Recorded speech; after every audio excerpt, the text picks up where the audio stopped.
Salut YouTube, j'espère que vous allez bien. Aujourd'hui on se retrouve donc pour tester cette petite visseuse à choc. Donc là on va la mettre en action et on va être parti pour quelques tests avec des vis, des forêts, une belle mèche de 32 mm, on va voir ce que ça donne, et un petit peu de vis mécanique de boulon. Tout d'abord, avant de vous en parler, j'aimerais vous parler d'un petit truc. Voilà la raison pourquoi j'ai pas fait la vidéo avant. C'est que alors c'était mercredi il me semble. J'ai voulu tester un petit peu sur des roues de voiture d'une Mercedes. J'ai voulu essayer de déboulonner les roues. Alors au niveau de la visseuse, aucun problème, ça sortait sans problème. Seul souci, ce porte-douille. Donc c'est un porte-douille Bosch, donc Bosch Impact Control que j'ai acheté sur Amazon, qui est censé retenir les chocs de la visseuse et les encaisser. Là apparemment c'est pas tellement au point.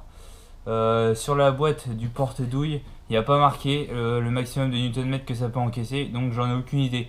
Donc ce que j'ai fait, j'ai contacté Amazon, je leur ai dit il est cassé à la première utilisation, c'était quasiment ça, 2-3 boulons bim cassés. Donc ils m'en ont renvoyé un, ça pas de souci, service Amazon, aucun problème. J'ai pas été payé pour vous dire ça, mais j'ai jamais eu de problème avec Amazon, c'est parfait au niveau de leur service client. Donc je verrai à l'utilisation si celui-là tient. Maintenant là ça a bien cassé net, et du coup je suis en train de me poser la question comment passer les 205 Nm de couple que peut fournir cette machine. Si je trouve le bon porte-douille, je vous en parlerai donc sur Facebook. Donc n'hésitez pas à aller aimer ma page Facebook, je vous laisserai un message dès que j'aurai plus d'infos suivant ce porte-douille là. Et de la part de DeVolt aussi, je leur ai envoyé des messages pour qu'ils me disent s'il y a un moyen de passer ce couple là. Donc je vous en ferai part sur ma page Facebook. Donc maintenant sans plus attendre, on va commencer à tester. Donc avec ce porte-douille là, on verra s'il casse, tant pis. Mais on va tester ça, des vis et un peu de tout. Et donc vous allez pouvoir voir que c'est une machine quand même qui est très puissante. Bon allez, pour commencer, on va commencer par ce qu'elle sait le faire le mieux. L'utilisation pour laquelle elle est vendue, les vis. Là on a quand même une belle vis de 140 par 6. Ça va rentrer tout seul normalement. Je vais vous montrer ça, vous allez voir. Je vais pas utiliser des grosses vis énormes sans pré-trou ni rien comme certaines personnes peuvent le faire dans leurs tests. Ça sert à rien. Je vais vous montrer ce qu'elle peut faire avec une vis comme ça. Ça va être largement suffisant. Donc là j'ai les batteries 2 Ah, j'ai 2 barres de batterie. Ça devrait aller sans problème. Allez, c'est parti. Donc pour ça je mets le mode 3, on y va à fond directement. Voilà ce que ça donne, la vis est enfoncée, très bien, pas de souci. On va en rester là, ça sert à rien que je vous montre avec des plus grosses vis, ça rentrera aussi bien ou un petit peu moins vite, mais tout rentre avec ça. Si ça rentre pas, évidemment on fait un pré-trou comme on l'a toujours fait avec d'autres machines. Un petit truc que je voulais vous montrer, c'est qu'en mettant le mode numéro 1, donc là le mode numéro 1 permet un vissage doux. En fait avec ce mode là, la visseuse tourne vite, mais elle va avoir un couple limité qui va permettre de visser les vis à fleur du bois. Je vais vous montrer avec des petites vis comme celle-ci.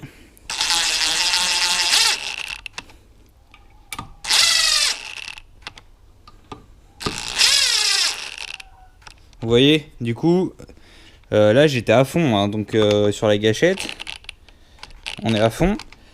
Et ça permet d'avoir un coupe très limité qui va permettre de faire toutes les petites applications comme visser dans du plastique, visser dans du bois là, dans du bois fragile pour éviter qu'il craque, dans plein de choses qui va nous permettre de visser. Donc avec ce mode là on peut hop, on arrive à fond et on se retrouve à ne pas transpercer le bois, ne pas rentrer dedans ou ne pas casser un bout de plastique si on vissait par exemple une gouttière en plastique. Et donc j'ai trouvé que ce petit mode là est très très pratique parce que du coup cette machine qui est très puissante permet aussi de faire des petits vissages. On se retrouve quand même avec une machine très polyvalente qui permet de faire tous les types de vissage, absolument tous. Je vais vous montrer maintenant avec un forêt de 8 à bois. Bon là du coup c'est un forêt de chez Tivoli qui a une empreinte directement comme les embouts, donc ça va permettre de le clipper directement. Très bien. Et bah c'est parti, on va faire un petit trou.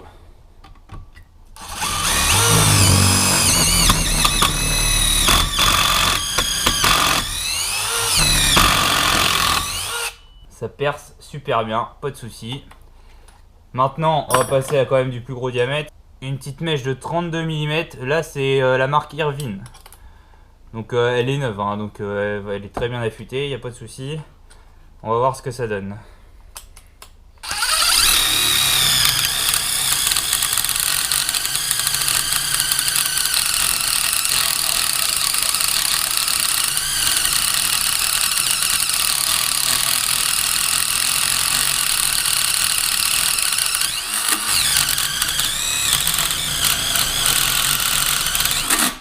Voilà le trou que j'ai pu faire.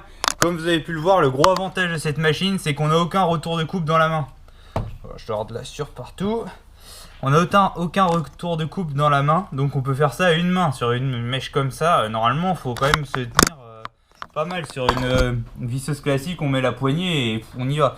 Donc sur une visseuse, une vraie perceuse, ça marche très bien, il n'y a pas de souci, il n'y a pas besoin d'avoir ça pour faire un trou, c'est pas son utilisation principale. Mais ça peut très bien percer et l'avantage, bon, aucun retour de coupe, ça c'est vraiment pratique.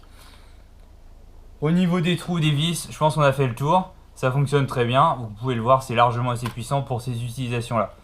Je vais vous passer un petit clip où on va voir des petits vissages. Donc là je vous ai montré exprès sous une Renault Zoé des petits dévissages de boulons de plaques de carter en plastique.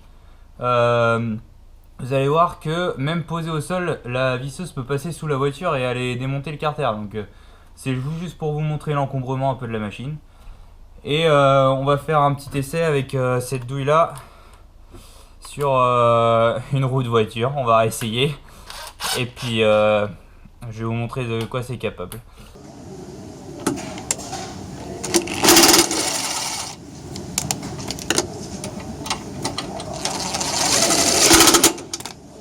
Bon alors là on se retrouve sur le moyeu de la Citroën DS. Donc celui-là il est démonté, comme vous voyez ça avance un petit peu. Bientôt je vais vous refaire une vidéo pour voir où ça en est. Donc là juste pour pas trop forcer sur ce porte-douille là, en attendant d'avoir plus d'informations, je vais visser avec ça. J'ai mis la force 2 pour pas forcer trop. Et on va visser, on va dévisser, vous allez voir ça marche très bien. Voilà, bon là on est vissé. On peut pas dévisser comme ça, hein. C'est quand même assez puissant. On dévisse sans souci. Alors pour les douilles ça marche très bien. Moi j'aurais un petit conseil. Pour le moment je suis pas trop au point. Donc du coup comme je vous disais j'attends la réponse de DeWalt.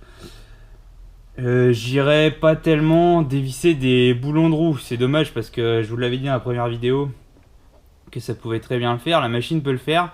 Maintenant, il faut trouver le porte-douille qui peut le supporter. Moi, je dirais qu'on pourrait s'arrêter quand même aux vis de 15, 16 dans tout ce qui est montage sur une voiture qui supporte bien sûr pas trop de couple, pas des vis de culasse ou des choses comme ça.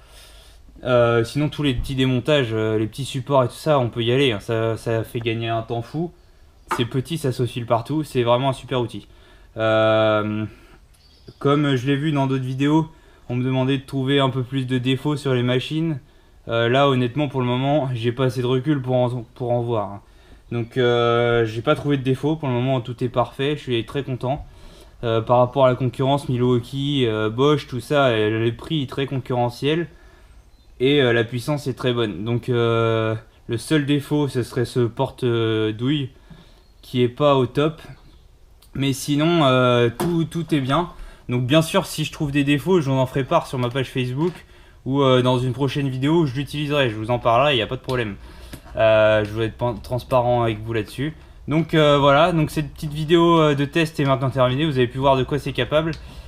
Et on va se retrouver pour une prochaine vidéo dans d'autres projets je pense. Là pour le moment j'ai pas d'autres tests machines à faire. Donc on va se retrouver dans d'autres projets mécaniques ou autres. Et je vous dis à la prochaine.